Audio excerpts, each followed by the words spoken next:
Gamnom sa Pormena da Leyba Eklavia Model Residential School na sinnaduna Janjatiya Gaurav Divas gi saruk ama oina Bhagwan Birsha Munda gi 150 birth anniversary thoram pangthokre. A tribute to Bhagwan Birsa Munda and tribal freedom fighters hairiba theme makada chathariba numit aduda EMRS gi satra singna tungan ba nat ki oiba jagoi utkhi. Loinana Tribals Day haina khangnakiba numit aduda Tribal Freedom Fighters Singsu Remembrance Biki.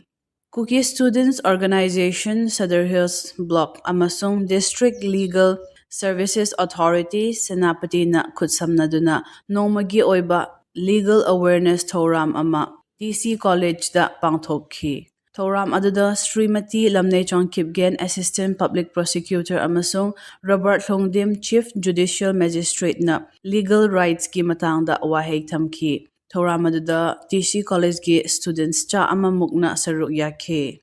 Kangpokpi District Commissioner Office na sinaduna Deputy Commissioner Mahesh Chaudhary amasung DC Office gi staff sing yauna Eco Village da leba Kasturba Gandhi Balika Vidyalaya visit tawki. Mahakna inspection cum interaction program sa lowkhatli. Loinana school da tamba girl students singi damak motivational words gi wahe karasuthamki.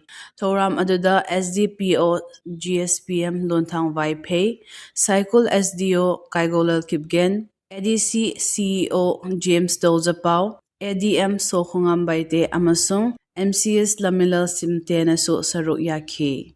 Integrated Rural Management Association IRMA gi mityang makada district level stakeholders campaign on Bal Viva Mukti Bharat campaign gi thoram sa Pormena da leba JK conference hall da pangthokre. Bal Viva Mukti Bharat campaign asi angang nupi machasing bu empower tonambagi thoram amani. IRMA organizing team dagi chief functionary T Lamjaneng Kipgen na campaign gi matangda keynote speaki. Hairiba thoram aduda mioi cha amamukna saruk yaki. Loinana saruk yaki ba stakeholders, officials, community leaders singna child marriage gi against the pledge locally. Khelo India gi saruk ama oina 94 Battalion CRPF na sinnaduna Damdei Village da cricket tournament pangthokre. Thoram aduda district manung da teams tongan na saruk yakhe. Kangpokpi Deputy Commissioner Mahesh Chaudhary na Public Parking Management System ama Kangpokpi Upper Bazaar Mission Road da Maikhum hangdokre. Maikhum hangdokpagi thoram adu Kangpokpi District Administration na Sadar Hills Autonomous District Council ga khutsamnaduna pangthokhe. Thoram aduda mari leinana Kangpokpi DC Mahesh Chaudhary na hai sigumlaba parking system ama district asigi National Highway 2 paringda thamba haiba siyamna maru oibane. Masina aphaba management systems thambagi wari buhenna chithankre. Mahakna makhatana hai karigumba pilot project asina maipakpa already makhatana motbung cycle sa Pormena ate maphamsing dasu paikhatkani. System asibu chalainaba hotnabada achoba lowdoriba Sadar Hills ADC staff, district transport officer amadi the traffic regulators buso pukning thogatkhi.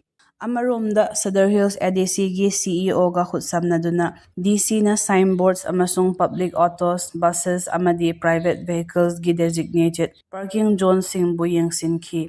Anoba arrangement gi makada 4-wheelers amasung 2-wheelers gi tongan ba parking slot lambi gi nakan animakta tamni. Masina chatok chatsin tobada hena streamline oirani amasung areba jagabu fajana sijinnarani. Thoram aduda ADC and Sokhungam Baite Sadar Hills ADC gi CEO James Dozapau Haukip, SC to DC Lamilal Simte, SDO Champai, SDO DLO District Transport Officer Amadi Kangpokpi Town Committee KTC amasung Kangpokpi Youth Union gi thomi singna saruk yakhe.